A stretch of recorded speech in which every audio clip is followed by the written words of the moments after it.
Salam berbudaya. Masih dengan saya di podcast Purnati serial Panggung Maestro. Panggung Maestro adalah pagelaran menyatu padu terbatas persembahan Yayasan Bali Purnati yang bekerja sama dengan Direktorat Film, Musik dan Seni, Direktorat Jenderal Pengembangan, Pemanfaatan dan Pembinaan Kebudayaan, Kementerian Kebudayaan Republik Indonesia. Masih dengan saya Ijal. Sekarang saya tidak sendiri, tapi saya mau info, dengar-dengar Bang Markum masih ada keluarga sama Fidel Castro. Assalamualaikum para pemerhati maestro. Sekarang saya berdua dengan Mbak Emilda. Mbak Emilda, halo Mbak. Halo, Jam. Gimana kabarnya Mbak sekarang? Alhamdulillah baik. Baik ya. Sebelum kita ngobrol-ngobrol, kita mau tanya-tanya dulu latar belakang dari Mbak Emilda, ya Mbak. Sekarang aku pengen tanya, lagi sibuk apa sih? Kesibukan saat ini ya masih sebagai kegiatan rutin ya Jal ya. Jadi yang pasti itu melakukan kegiatan di bidang seni, tari tradisi, melestarikan, mengembangkan itu di Sanggar Putih Melati. Terus juga di bidang pendidikan lainnya, kesibukannya lagi memberikan informasi juga nih buat kaula muda gitu ya, buat anak mudanya Indonesia kalau memajukan universitas ke luar negeri. Itu juga aku lagi urusin tuh khususnya Turki. Oh, yang baru-baru ini nih. Iya, betul. Oke. Ini Putih Melati itu beda dengan yang kalau itu satu lagi itu PT aku sama mitraku sih. Jadi itu yang lebih ya sama-sama nggak jauh-jauh ya dari antara seni, pendidikan sama budaya. Itu sih tiga itu bidang itu yang aktivitas yang aku geluti dalam keseharian ini. Oke. Itu. Oke, yang berangkat tuh gimana nih maksudnya Mbak? Dia ada kriteria umur kah atau kesana ngapain? Oh ya, kalau untuk yang Universitas Turki itu untuk kelanjutan sekolah dengan beasiswa dari S1, S2, S3. Wow. Ya itu jadi kita kerjasama dengan satu konsultan ya dari Universitas Turki. Nah itu yang mereka, jadi kita kasih tahu nih anak-anak kalau misalnya mau ngajutin sekolah, misalnya dalam arti tiba-tiba nggak terima di negeri gitu. Terus dari gitu juga yang ternyata bingung mau nyanggutin kuliah tapi pengen coba beasiswa, itu juga ada. Itu pendidikan ya, tapi kalau seni tari memang itu seminggu sekali selalu latihan deh tuh di sanggar yang udah aku ikutin dari umur 8 tahun ya. Wow, dari umur 8 tahun 8 sampai tahun karena ikut sanggarnya 8 tahun, Okay. tapi kok narinya mungkin dari TK ya. Dari TK. 8 tahun atau 7 tahun gitu deh aku memulai di Sanggar Putih Melati itu. Di sana narinya nari apaan Mbak Emilda? Kalau itu Sanggar Putih Melati bergerak di bidang seninya Melayu, terus juga memperdalam juga Minang sama tari Nusantara lainnya. Tapi dua basic itu sih yang menjadi istilahnya kalau di bisnis itu core ya, bisnisnya gitu. Jadi materi pokok. Dua daerah itu. Berarti aku pengen nebak, jangan-jangan di situ juga ada maestronya ya? Nah. Betul. Ini kan juga maestro nih. Nah, kalau yang maestro pelatih guru aku ini, dia memang sempat mendapatkan gelar maestro pelestari dari Kementerian Pendidikan Kebudayaan. Ya, itu namanya Kementerian Pendidikan Kebudayaan kan. Nah, itu tahun 2015. Saat ini beliau umurnya 89 tahun. 89 tahun. Pak Wardi. Aku manggilnya Kak Wardi gitu. Pak Wardi ya, Kak Wardi. Kak Wardi kita manggil pokoknya mau dari yang anak kecil yang umurnya 5 tahun atau yang memang udah sempat alumni yang sekarang umurnya juga udah 60, manggil tetap aja Kak juga gitu, nggak berubah. Mungkin ada prinsip-prinsip pramuka kali yang Mbak Emil jadi. Berapa umur dipanggil Kak juga. Pokoknya siapapun tetap Kak gitu, umur berapapun. Tapi teman-teman, aku mau info nih, berdasarkan intel Purnati, jadi Mbak Emilda ini kan lagi sibuk seperti yang Mbak Emilda ceritakan. Tapi Mbak Emilda ini salah satu perintis Panggung Maestro. Awal mulanya muncul Panggung Maestro ini Mbak Emilda terlibat. Nah Mbak Emilda, sebagai aku yang muncul di tengah-tengah, aku pengen tahu dong, diceritain awal mula Panggung Maestro Mbak Emilda itu apa yang Mbak Emilda rasakan, alami mungkin? Nah, Ini cerita kilas balik dulu ya Jal ya. Kenapa kok tiba-tiba bisa ada gitu kan di Panggung Maestro. Jadi waktu itu aku ada satu senior juga nih teman di Pelangi Nusantara. Itu Mbak Wiwi Santoso. Terus ngobrol lah sama Pak Sulistyo yang tim artistik Panggung Maestro juga ya. Nah jadi kasih tahu nih siapa nih kira-kira yang ingin dikasih challenge ya atau dikasih kesempatan gitu kan. Atau yang bisa gitu kan untuk berusaha ngikutin naik kelas gitu loh, untuk satu ilmu baru ya di bidang seni pertunjukan. Nah akhirnya aku diinfo gitu kan sama beliau, mereka berdua gitu Pak Sulistyo sama Mbak Wiwi. Nah terus kayak apa sih gitu kan ya Panggung Maestro, udah nanti pokoknya ketemu aja deh gitu kan, nanti ditelepon sama Berestu gitu, timnya Berestu. Jadi waktu itu sempat dihubungin sama Fariza dulu, terus udah gitu diaturlah ketemu sama Berestu gitu kan. Ya, pokoknya yang aku denger informasi dari Pak Sulistyo itu kalau kamu memang siap naik kelas, ayo gitu. Jadi aku juga langsung gini, aduh naik kelas ya, serem gak sih kalau naik kelas kan kalau kita namanya ujian pasti banyak ujian-ujian kan ya. Ada ujian-ujiannya, ada tesnya juga gitu. Jadi waduh ujiannya berat gak nih gitu kan dengan kesetaraannya Purnati gitu ya. Nah terus udah gitu akhirnya udah ikut. Nah di situ tuh ketemu Bu Restu langsung gitu ya. Terus udah gitu, tapi emang bener sih Jal. Jadi akhirnya pas melihat pola kerja yang dilakukan oleh teman-teman di Panggung Maestro ya secara keseluruhan ya seluruh tim itu memang ilmu yang aku dapat tuh banyak banget. Jadi bagaimana membuat event seni pertunjukan yang memang skala internasional gitu, karena kan kalau aku tuh dulu tuh dengan Rama Berestu kan cuma lewat media gitu ya, zaman Ila Galigo yang dulu beliau pernah pentaskan gitu ya. Jadi waktu itu juga yang mana sih gitu ya, nggak kebayang juga ini kayak apa sih pola kerja, dan emang kepengen gitu loh, pengen nonton dan pengen ternyata tuh seru ya gitu kalau kita bikin gitu ya kayak seni pertunjukan gitu tuh ilmunya dari mana sih misalnya gitu. Nah itu udah tahun berapa deh tuh, emang nggak tahun berapa Ila Galigo itu terus nggak pernah ketemu, tapi ternyata emang takdir kali ya. Jadi karena takdir juga gitu akhirnya bisa ketemu langsung gitu, yang mungkin zaman dulu nggak pernah kepikir juga bisa ketemu langsung gitu. Jadi ternyata Jal kalau memang kita dikasih waktu gitu ya untuk ilmunya itu yang kita terima ilmu baru atau istilah buat jenjang keahlian lainnya gitu ya, itu tuh pasti akan ada waktunya kan, dan kita nggak bisa maksa gitu, kayaknya harus sekarang karena emang belum saatnya, itu ada aja gitu loh. Nah tapi ini kan puluhan tahun nggak denger Ila Galigo gitu yang mana gitu, tiba-tiba pas tulis ngasih tahu Mbak Wi juga info, ya udah coba deh gitu ya di situ. Nah akhirnya aku tahu, nah Berestu dan tim dari Purnati juga handle Panggung Maestro itu bagi aku tuh nggak kepikir ya bagaimana meng-create tuh ternyata ada. Pokoknya ada tim yang khusus untuk kreatif, ada tim khusus yang operasional gitu, ya kan. Nah jadi tim kreatif yang dengan keahlian dari tim artistiknya itu betul-betul ngegodok gitu kan, dari konten-kontennya, mulai dari sejarah, literasi, tradisinya gimana gitu ya. Nah terus sampai ada juga tim yang khusus memikirkan bagaimana dari sisi hospitality-nya.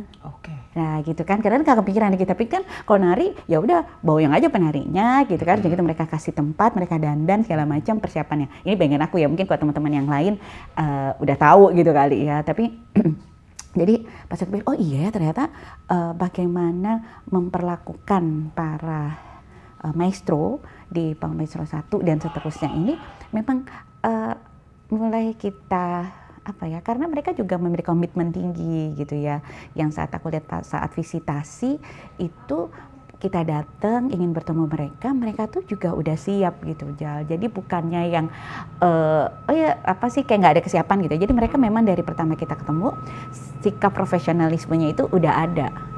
Ya kayak misalnya kita pas ngobrol gitu, kita mau visitasi pertama kali, mereka udah siapin tuh portfolionya mereka. Terus juga disambut mereka tuh ada satu maestro juga yang ibaratnya kalau terima tamu tuh ya emang rapih gitu ya. Itu kan itu standar-standar ya dalam arti kita berkesenian gitu ya. Dan itu bisa juga menjadi bekal di kehidupan sehari-hari sih menurut aku gitu ya. Bagaimana kita berkomitmen dan kita disiplinnya itu dalam keseharian itu ternyata kebawa semua. Dan saya kalau yang aku lihat tuh mereka tuh betul-betul ini loh aku tuh artis yang apa ya, seorang artis yang memang standarnya profesional gitu. Jadi pada dia ceritain awal muasalnya maestro itu gimana, maksudnya mereka berkesenian gitu ya, personil juga lengkap, dan gitu juga ruang tamunya yang di set up biasa-biasa aja, akhirnya mereka bisa menari maksimal, yang seperti aku cerita juga sama Ijal. Jadi Ijal ternyata pada saat udah dikasih, oke Bu silakan cobain dong dari apa pementasan tarinya gimana sih gitu, tadi yang pernah mereka geluti gitu. Nah itu udah cuma di ruang tamu aja tuh udah langsung kayak berasa nari di gedung senian gitu kali ya, di atas panggung dengan apa lighting yang oke, sound yang bagus gitu. Jadi aku pikir iya ya, dimanapun mereka tuh tetap memakai label maestro itu tetap dijaga gitu. Iya. Ya itu tuh. Tadi kan Mbak Imelda kan nyinggungnya dia udah siap ya memperlakukan dirinya gitu ya sebagai artis gitu ya. Iya. Nah sebagai Mbak Imelda nih yang pertama kali garap bersama mungkin beliau-beliau, nanti mungkin Mbak Imelda bisa ceritain siapa aja yang terlibat selain Mbak Imelda. Bagaimana cara mengimbangi maestro-maestro ini atau seniman-seniman ini? Karena kan senimannya juga nggak yang misalnya maestronya 70 tahun, senimannya tuh 20 tahun, kan nggak ada yang 40 tahun juga, ada yang 45 tahun. Bagaimana cara tim bisa mengimbangi cara memperlakukan dirinya gitu? Oke, jadi kan memang tuh panggung maestro itu tadi ya memang variasi yang tadi Ijal bilang ya, jadi maestro yang umur 70 terus 40. Yang pasti sih Ijal di saat kita memilih keterlibatan gitu para penari yang akan mendampingi maestro, tentunya mereka memang sudah memiliki sikap yang apa ya, sikap profesional dalam arti menghargai si maestro ini untuk menari bersama gitu ya, dalam arti jadi menghargai bagaimana seorang maestro itu tuh dulunya seperti apa, rintisannya, komitmennya seperti apa. Jadi ini penari-penari yang ikut mendampingi itu memang sudah siap gitu loh. Jadi nggak juga yang tiba-tiba mutung dalam arti aduh kok lama banget sih gitu ya, kita tuh nunggu, kan mereka kadang-kadang nggak bisa juga diburu-buru misalnya gitu.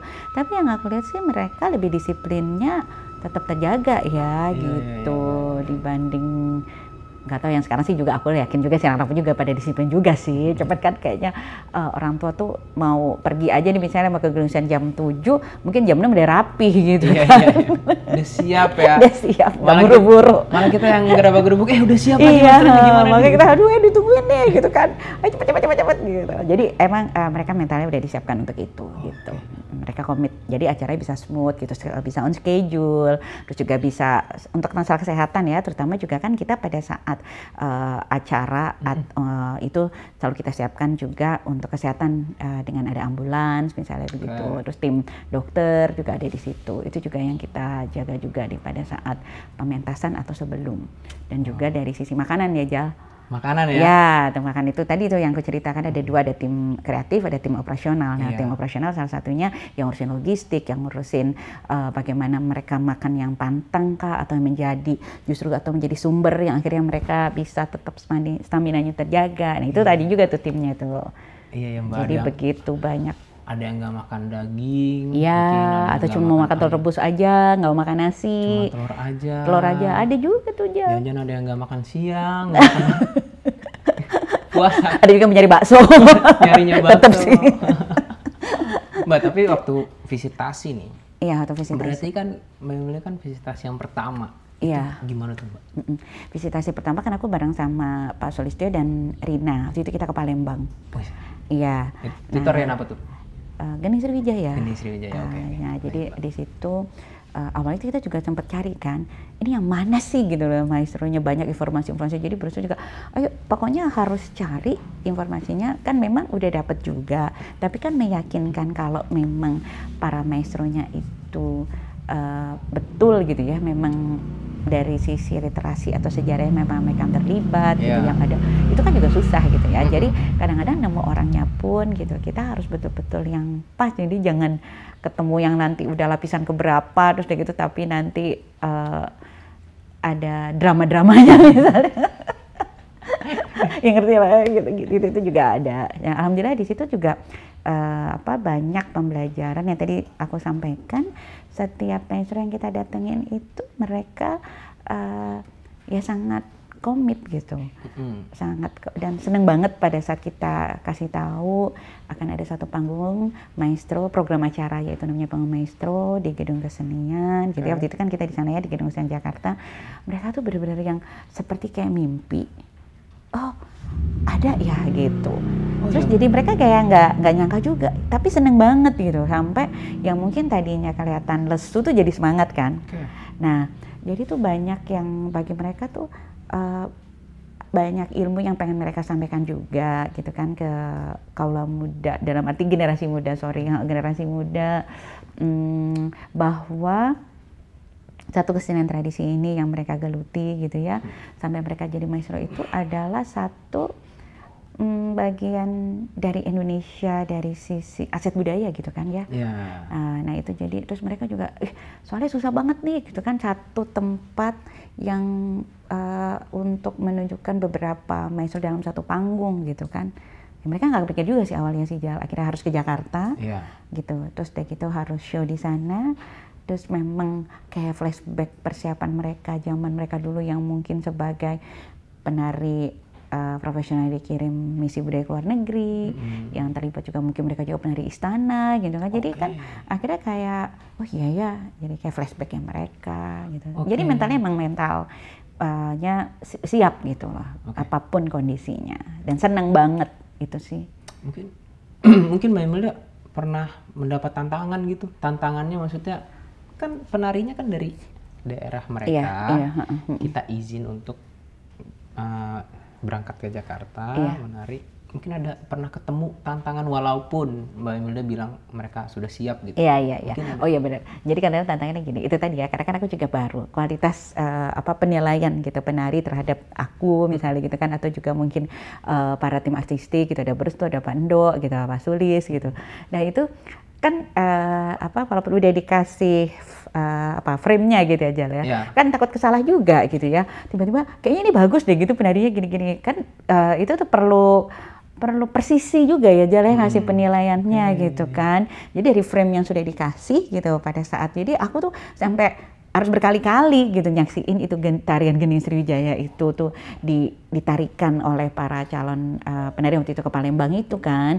Jadi sampai coba ulang lagi dong Mbak, soalnya aku harus lihat lagi gitu, jangan sampai nanti penilaian aku tuh tidak sesuai dengan framework yang dibikin gitu kan ya dari para tim artistik. Itu tuh bagi aku tuh PR banget gitu ya. Takutnya bagi aku udah oke gitu kan, ternyata bener gak sih ini standarnya panggung maestro? Itu yang sempat ketar-ketir juga gitu loh Jan. Nah itu Mbak Imelda aja orang pertama yang merintis, maksudnya yang terlibat di panggung maestro pertama.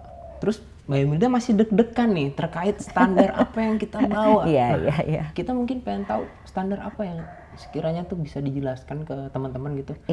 Panggung maestro tuh ini masih kosongan nih, udah ngobrol-ngobrol nih panggung maestro akan jadi seperti apa gitu. Nah mungkin Mbak Imelda bisa sampaikan atau ceritain standarnya tuh awal mula kayak gimana panggung maestro? Jadi memang kalau standar sudah pasti semuanya seperti frame-nya standar internasional ya. Ya, kelihatan sih emang Mbak. Iya kan, makanya udah begitu. Jadi dalam arti kesiapan, karena tim yang terlibat ini tuh bukan yang memiliki pengalaman minim kan. Pertama pengalaman udah banyak, terus profesional, terus juga seluruh tim yang terlibat itu mereka tuh all out gitu kan, semua tuh betul-betul persisi mempersiapkannya sesuai dengan bidangnya masing-masing. Nah itu satu kerja teamwork yang susah kalau menurut aku kan. Jadi walaupun memang si A kita bisa mengerjakan yang ini, mengerjakan ini juga, tapi setiap tugas itu masing-masing itu persisi. Nah bagi aku tuh ilmu yang luar biasa sih Jal. Jadi bagaimana para artistik juga menggiring gitu kan ya, pada saat orang itu nonton dan lampu stage itu nyala gitu kan Jal, itu mereka betul-betul udah bisa hanyut gitu dalam arti penyajian yang konsepnya skala internasional, tapi kontennya para penarinya itu dari Indonesia asli. Nah gitu tuh Jal. Keren ya. Ya kan? Lokal dibawa ke standar internasional. Ya itu yang kalau yang aku rasa begitu, karena sampai kenyamanan para tamu, para maestro itu juga kan kalau sampai mereka istirahat harus di mana. Nah itu tim operasional tuh nanti harus nyariin kasurnya gitu, ada kursi roda khusus. Terus juga kita ibaratnya di jarak kayak waktu itu kan naruh misalnya, aduh ini licin nggak sih nih kamar mandinya gitu kan, sikat dulu aja. Ibaratnya gitu. Itu sampai seperti itu gitu loh. Jadi di belakang tidak gemerlapnya panggung itu, di belakangnya itu banyak banget tim yang terlibat sampai hal itu kita pikirkan. Tadi kan makan udah, terus kalau istirahat nanti pas saat GR mereka tuh kalau ngantuk gimana, kan nggak mungkin tinggal nyender aja di kursi misalnya gitu. Nah itu banyak yang aku pelajari dari Bu Restu, Fariza, terus juga Mbak Cianti, terus Rina, ada Iwan. Waktu aku sama Iwan deg-degan tuh, itu waktu kita ngurus surat izin polisi nggak keluar-keluar tuh pertama kali. Jadi aduh ini kok lama banget gitu kan ya, jangan gimana waktu sama Indra gimana ya, akhirnya ditongkrongin, ditungguin gitu kan, akhirnya emang harus ditungguin lama gitu ya, akhirnya keluar juga kita ya. Jadi banyak lah kisahnya, ada Seni juga di situ waktu itu kan, Iwan, Ijal ya, kita ketemu waktu itu pas lagi di Oji di untuk acara jadi tamu ya, penerima tamu. Mbak Wiwit juga akhirnya terlibat pada saat, nah aku sempat tuh sama Mbak Wiwit juga tuh bener-bener cari makanan yang jangan pedes. Nah kan juga harus detail juga kan. Aku tuh sampai gini, ini kok yang ngebahas makan aja kayak pengen beli restorannya gitu. Sempat kayak gitu. Tapi oh iya juga ya, memang harus sedetail itu, senyaman itu. Itulah namanya standar. Iya itu. Kebayang sih Mbak, misalnya nih udah dipilihin ini buat maestro ini nggak pakai sambal, tahu-tahu nih amit-amit kayak ketuker. Ya itu memang serem juga tuh. Serem lah Mbak. Serem. Terus hamil berapa jam? Iya, akhirnya dia nggak jadi makan misalnya gitu kan. Makanya udah lah nggak keisi perutnya, terlanjur kena sambal. Itu tadi, jadi setiap penugasan secara presisi dan ada QC. Itu dia Mbak. QC, nih ngomong. Gitu ya, kalau ada QC-nya tuh. Gimana? Ngomong-ngomong soal QC nih Mbak. Mbak Emilda tuh bukan cuma meng-QC makanan-makanan, tapi memastikan penonton duduk di kursi. Iya betul. Yang sudah ditulis di tiket gitu. Maksudnya cukup menyita perhatian aku cara Mbak Emilda memperlakukan penonton.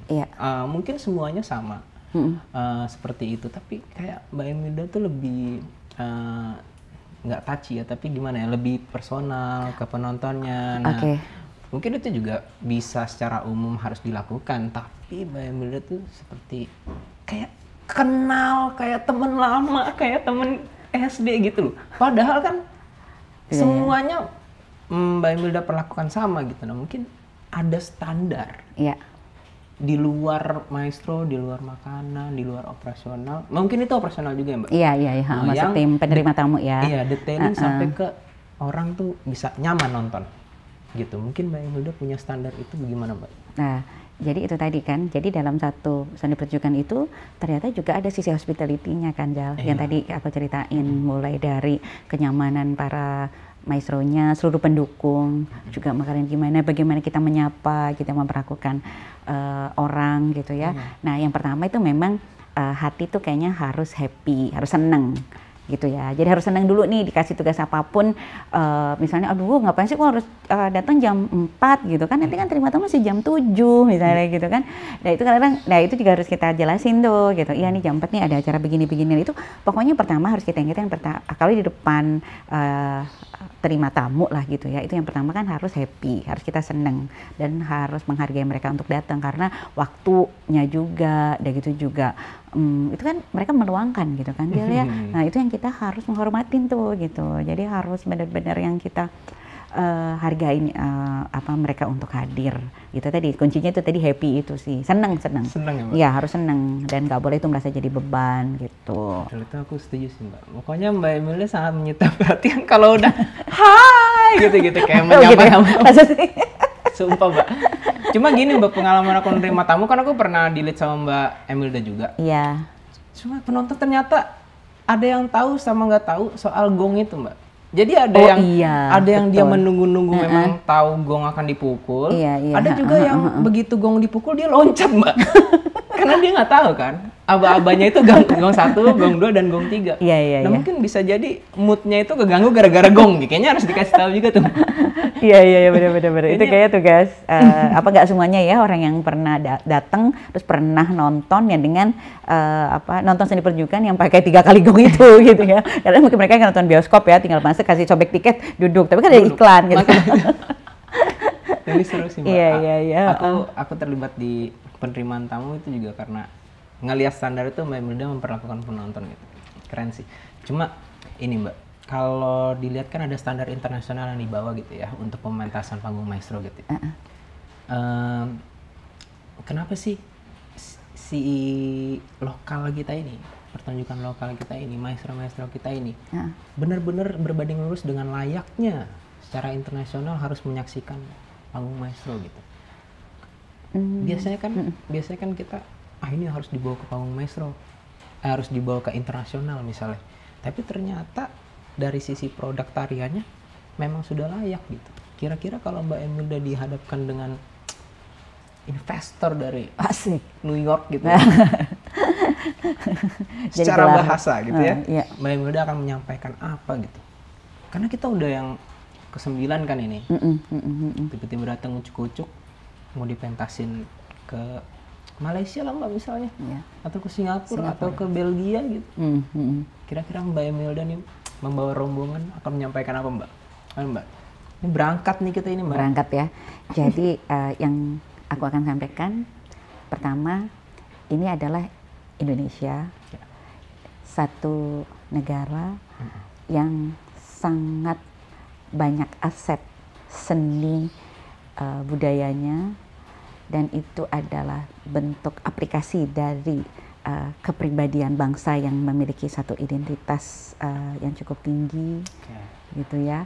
Nah, ya itu tadi gitu. Jadi kita harus meyakinkan ke masyarakat luas, pasar internasional, bahwa seni ini adalah identitas bangsa yang kita miliki, untuk menyampaikan bahwa kita itu tadi walaupun beragam budaya ini tetap kita memiliki satu tujuan untuk meyakinkan bahwa Indonesia adalah negara atau aset, memiliki satu aset yang sangat tinggi gitu.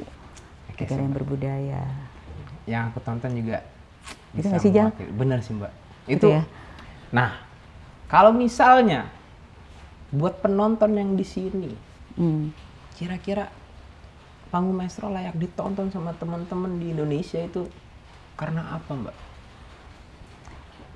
Yang pertama, ya itu tadi, kalau mereka mencintai budayanya, mereka tahu Indonesia itu, karena dari budaya itu kan macam-macam serapannya kan. Istilahnya bagaimana tarian itu, masing-masing tarian itu ada filosofi, ada sinopsis yang dibuat.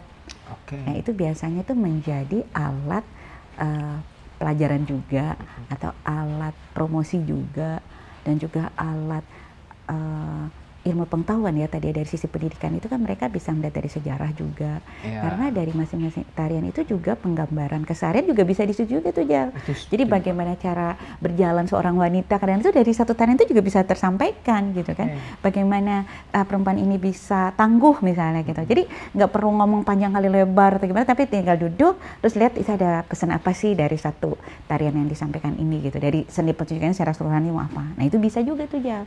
Jadi kita kasih ruang ini untuk para penonton yang ingin mengetahui banyak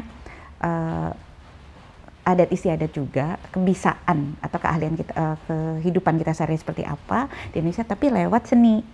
Iya. Gitu. Jadi insya Allah sih nggak akan membosankan gitu kan ya, nggak harus baca buku tebel-tebel gede dulu gitu kan untuk mendapatkan beberapa kata-kata yang bikin kita akhirnya mau bergerak, maksudnya oke, ini adalah message yang bikin aku tuh berubah lebih baik misalnya kayak begitu. Kadang-kadang mungkin ada yang nggak sempet gitu, tapi baca itu emang harus bagus gitu kan untuk literasi. Tapi kadang ada sebagian orang juga yang lebih cepet tuh Jal. Jadi datang nonton ngelihat, oh ya ini cara gimana perempuan itu harus meniti jalannya, gimana cara laki-laki itu berjiwa satria misalnya gitu. Iya. Apa namanya, kira-kira untuk kalangan apa Mbak panggung maestro? Mbak Imelda pertegas dong. Untuk umur berapa? Untuk umur berapa? Kalau umur sih sebaiknya memang yang umur 15 tahun ke atas ya. Kenapa tuh Mbak?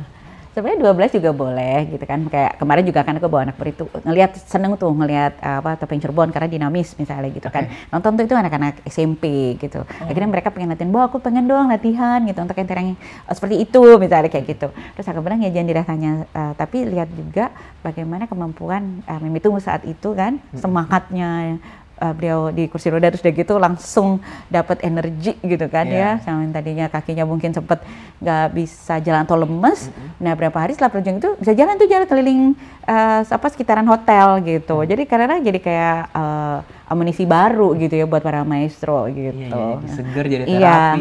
Jadi ya sebaiknya sih memang ya mungkin 12 tahun ke atas ya, boleh deh kita misalnya dari 12 tahun ke atas sampai ya pokoknya 12 plus deh gitu, karena itu mereka baru bisa nangkep kan, dan juga baru bisa tadi itu mungkin karena kita biar lebih ada penghargaan kan ada pengwacana juga. Oh iya. Ya. Itu dia.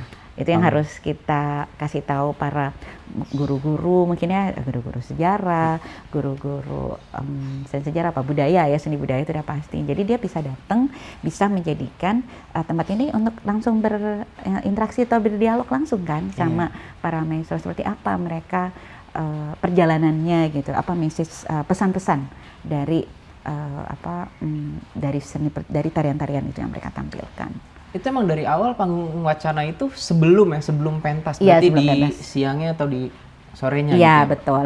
Jadi buat kalau misalnya kita mau nonton malam, kan denger dulu nih, karena kalau udah malam kan nggak bisa langsung interaksi tanya jawab kan, atau ingin menggali lagi gitu lah secara latar belakang atau ide dasarnya. Nah kalau di panggung wacana enak tuh jadi kita bisa tahu dulu sejarahnya gimana. Nah jadi nanti pas ditonton malam itu udah ada bekal dulu gitu kan. Jadi tahu ternyata maksudnya begini, kenapa narinya harus begini gitu loh Jal. Itu panggung wacana tuh harusnya lebih rame ya Mbak? Iya, seharusnya lebih rame. Maksud aku tuh justru sebenarnya tuh sebaiknya kalau memang belum nonton tarinya, nonton itu juga gitu. Tapi kalau misalnya ada kendala, terlalu malam misalnya kalau anak-anak tadi Ijal bilang umur 12 itu nggak bisa nonton gitu ya, nggak apa-apa. Tapi tetap mereka istilahnya bisa didampingin orang tua kan gitu, karena atau sorenya. Jadi kita fasilitasi lah mereka datang sore gitu kan, terus bisa ngobrol bareng gitu kan dengan para maestro. Pasti itu lebih menarik sih menurutku. Iya sih. Aku suka nyelip-nyelip nonton panggung wacana juga Mbak. Mereka juga butuh ruang untuk bercerita bagaimana dia tarikan tariannya gitu kan, beliau-beliau ini gitu. Selain ruang kayak podcast ini ya. Iya, kan ruang-ruang podcast kan untuk kita bukan buat istri. Tapi syukur-syukur ada maestro yang mau diajak ngobrol di podcast terus. Iya, seru kan. Tapi buat teman-teman mungkin bisa digital nonton dari podcast, kalau offline biar bisa langsung ngelihat sosoknya gitu, beliaunya. Iya. Mungkin sesimpelnya tuh setua apa atau seseger apa, sesemangat apa gitu. Bisa langsung di panggung wacana itu ya Mbak? Iya. Jadi memang kan kita juga siapin juga kan Jal, promosi. Biasanya itu kalau dulu tuh waktu pertama-tama tuh Putri itu yang suka, Put cari videonya nih gimana gitu kan, kita cari egal-egalnya gitu. Itu biasa dikejar-kejar juga gitu loh. Terus dari gitu, nah jadi itu karena kita ada gabung yang muda-muda juga gitu di tim yang Gen Z ini gitu. Jadi kan kita bisa ikutan, ternyata polanya anak-anak sekarang gitu ya gitu. Zaman promosi kayak zaman aku dulu tuh udah nggak cocok gitu kayaknya ya. Jadi bukannya nggak boleh gitu, tapi ternyata nih yang karena kan mungkin yang nonton 15 tahun atau kalau umur 25 tahun nih nonton ya, itu kan beda sama aku waktu umur aku 25 tahun di zaman aku gitu kan. Nah mereka kan nontonnya udah beda gitu, udah ada Instagram juga, ada sosial media zaman. Jadi tuh itu yang harus kita pikirkan juga tuh gitu. Makanya jadi walaupun konsepnya tadi ini aset secara tradisi gitu kan, tapi tetap kemasannya tuh bisa mengglobal gitu. Jadi anak-anak tuh seneng gitu. Karena kita kan perkembang kali di generasi muda juga kan. Iya. Kayak gitu ya. Penonton panggung maestro bisa nonton dulu podcast kita. Iya. Gitu. Menurut Mbak Imelda semenjak ada podcast kita lagi mulai nih, ada di YouTube, ada di Spotify, ada. Mbak Imelda gimana nih? Kalau ada podcast panggung maestro sekarang udah ada visual audio, bisa nonton dulu di awal sebelum beli tiketnya misalnya, atau nonton dulu hosternya yang keren-keren. Pasti. Siapa aja tuh? Aku aja. Ambil promosi ya.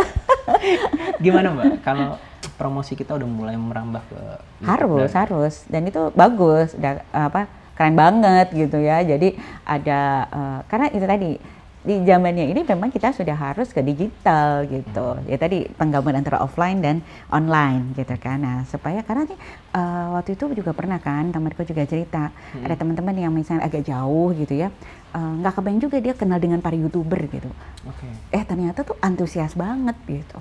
Jadi memang dengan sosial media itu ternyata bergerak sih Jal gitu loh untuk yang jauh-jauh gitu ya. Jadi emang penting banget kalau bisa nih akan semakin banyak para narasumber konten gitu ya, khususnya menguatkan tentang tradisi. Ya tadi karena ini berkaitan dengan aset budaya yang kita punya. Oke. Berarti udah dapat ACC dari senior ya. Jadi izin buat podcast ini Mbak Imildanya udah ACC. Positif ini kita ada. Keren ya. Tapi Mbak Imilda kalau tadi kan anak-anak muda, kalau yang senior juga. Senior. Yang mana tuh? 40 plus. Saya tahu, saya hati-hati banget nih ngomong. Kalau yang Bapak Ibu gitu ya. Iya. Untuk platform-platform yang udah kita jalanin cocok juga nggak Mbak? Mungkin yang paling mudah sih bagi mereka YouTube ya. Iya sih. Kalau kayak umur yang 60 plus mungkin YouTube akan lebih mudah tuh. Masih bisa tuh ya? Masih bisa. Tapi kalau Spotify kan agak susah ya. Tapi ya benar dicoba sih, mungkin mereka sering kita kasih tutorial kali aja ya Instagram gitu. Tapi YouTube itu sebenarnya paling mudah sih menurut aku ya, karena ngeliat mamaku di rumah gitu, udah umur 70 plus kan kayaknya rajin juga gitu. Masih ngulik-ngulik YouTube ya Mbak? Masih dengerin gitu ya? Sama ya itu realnya Instagram, tapi paling sering YouTube. Iya. Mbak, teman-teman Mbak Imilda kan pada nonton Panggung Maestro. Nonton apa enggak nih? Oh nonton. Soalnya aku lihat kayak kenal banget, kayak temen SD, bener nggak itu temen-temen dari kecil gitu ya? Temen-temen atau memang tamu yang Mbak Imilda perlakukan selayaknya temen SD? Campur. Jadi memang ada teman-teman yang memang mereka justru kadang-kadang tuh setelah dapat informasi dia langsung ngingetin lah gitu. Mau ikutan nggak tuh? Kita ada udah dapet info nih, kan ada Panggung Maestro gini-gini. Tanggal sekian ini di sini. Mereka suka pada janjian atau langsung kontak para yang tiketing kita gitu. Berarti masih mau masih mau. Mbak Imilda masih nginfo ya untuk yang Panggung Maestro. Iya, selalu diingetin sih, jangan lupa ya, ada tugas negara nih gitu kan. Sumatera Barat dan Palembang Mbak. Mungkin ke Putih Melati yang sanggarnya juga. Iya. Udah diinfoin juga sih. Kita tunggu ya besok mereka ya untuk di Panggung Wacana sama Panggung Maestro. Mbak Imilda bawa pasukan lagi. Amin. Tapi pengen tahu dong Mbak, kesan teman-teman Mbak Imilda setelah nonton Panggung Maestro. Mungkin ada yang nonton sekali, lebih dari satu kali juga kan? Mungkin ada kesan. Maksudnya tiap Iya, Panggung Maestro 1, Panggung Maestro 2. Oh iya. Ada yang tiap episode Panggung Maestro nonton. Belum pernah absen? Belum absen. Wah itu perlu sih Mbak kita ajak ngobrol kali ya. Iya betul. Boleh kapan-kapan. Nanti kita sortir ya siapa tuh gitu. Kita pilihin. Iya. Tapi yang Mbak Imilda pernah dengar kesannya bagaimana Mbak, teman-teman Mbak Imilda setelah nonton Panggung Maestro? Yang pertama mereka masih melihat kualitas terbaik dari sisi penampilannya mereka di atas panggung sebagai seorang maestro. Itu yang kita nggak nyangka gitu ya, dalam arti nggak kebayang aja, ya ampun udah dengan durasi sekian lama mereka berkarir dalam arti menempuh sampai jadi orang maestro itu tetap dijaga gitu ya. Itu sih. Iya. Jadi keutuhan kualitasnya nggak turun. Aku juga awal-awal kayak nggak nyangka gitu maestro tarian ini langsung dipertontonkan gitu di Jakarta, nggak perlu ke daerahnya gitu. Iya. Gitu. Kita harus susun di daerah juga kali ya. Gimana? Jadi roadshow gitu ya. Daerah sebelum ke internasional gitu ya. Amin. Tapi kalau maestronya mau, Mbak Imilda juga mau. Mau, tapi dengan syarat ketentuan berlaku tadi kan jangan. Yang mana, Mbak? Banyak syarat-syarat. Ya maksudnya mereka tuh harus kita cek juga kesehatannya, kenyamanannya, itu juga harus dijaga sih. Iya. Kalau tim sih insya Allah sih siap support lah, kita berangkat ya Mbak, kemanapun berangkat ya. Oke Mbak, terakhir mungkin apa yang Mbak Imilda mau sampaikan buat mungkin para seniman di Indonesia, atau apa yang mau Mbak Imilda sampaikan buat penonton Panggung Maestro kemarin, sekarang, dan nanti gitu? Silakan Mbak. Yang pasti kalau buat penonton, mulai dari usia yang tadi ya, pokoknya untuk seluruh penonton yang pernah nonton Panggung Maestro, jangan lupa nonton terus juga yang belum pernah harus datang, harus lihat tuh bagaimana kita mempersiapkan satu kualitas seni pertunjukan dengan konten lokal gitu ya, tapi memiliki kualitas yang siap untuk internasional. Itu terus juga anak-anak muda melihat sejarah juga dari satu tontonan yang harus ditonton, dan para seniman jangan pernah letih, jangan pernah lelah untuk terus kita jaga dan lestarikan budaya kita ini. Ya, tetap semangat. Amin. Sehat-sehat para eyang-eyang siap-siap ya. Kita nanti info kita mau ke Spanyol gitu ya eyangnya. Amin. Nanti Mbak Emilda yang nyamperin ya. Mbak Emilda ngomong baik-baik. Mbak Emilda sehat-sehat. Terima kasih banyak waktu dan tempatnya. Terima kasih juga udah meluangkan waktu di podcast ini. Terus masih mau terlibat, teman-teman nih ada yang berlalu lalang, ada yang baru, ada yang lama, izin arahannya juga Mbak Emilda. Kalau ada apa-apa takutnya nanti lauk-lauk yang alergi malah ketuker, mungkin Mbak Emilda bisa saling ngingetin kalau lagi di belakang panggung ya Mbak Emilda ya. Sehat-sehat Mbak Emilda, terima kasih. Terima kasih teman-teman. Sekian ngobrol saya dengan Mbak Emilda. Mudah-mudahan bisa jadi manfaat. Sampai ketemu di episode-episode berikutnya. Saya mau info Bang Markum itu kemarin lagi liburan ke Uluwatu. Wassalamualaikum warahmatullahi wabarakatuh. Waalaikumsalam.